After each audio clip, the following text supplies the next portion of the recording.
Israeli troops withdrew from the Palestinian territory in the Al-Judaidah area, having accomplished all their objectives. Several dozen militants and at least 8 tunnels were destroyed in the area during the 2-week operation.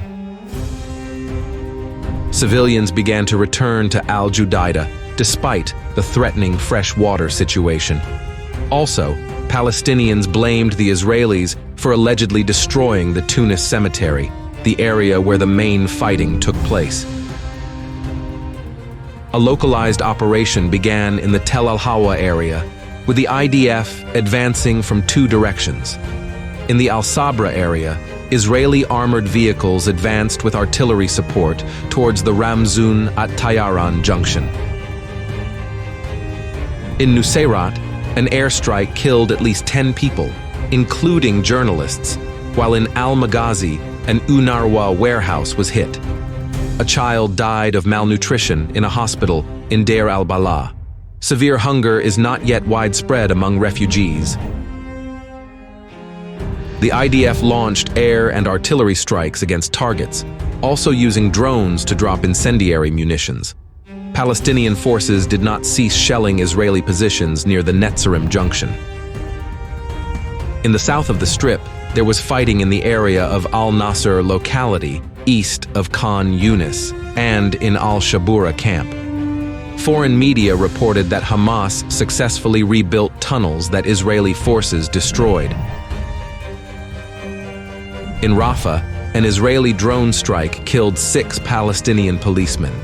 And in Khan Yunis, the strike hit the post office and interior ministry buildings under the pretext of destroying a Hamas structure.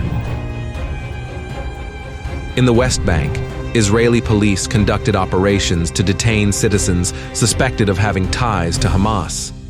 In major cities, operations escalated into clashes with Palestinians, such as in Nablus and Silwad, and in Tulkarm, the operation went on for 16 consecutive hours. An explosion occurred in the Nur Shams refugee camp in Tulkarm, damaging an electrical transformer.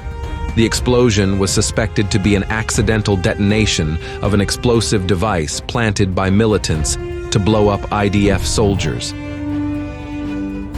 The Israeli Air Force and artillery struck southern Lebanese population centers and other suspicious targets.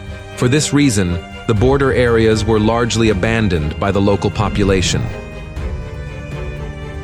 Near the border, a building in Aita al-Sha'ab was attacked, from where anti-tank missiles were reportedly launched towards Shtula, according to the IDF press service.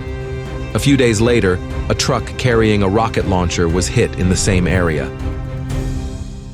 Following the death of a Hezbollah commander in an IDF drone strike, Shiites fired at least 50 rockets into Israel. Several dozen explosions were heard in the Mount Meron area, and alarms sounded in the Upper and Lower Galilee. Shiite militias struck IDF infrastructure and population centers, including the Birkat Rasha stronghold.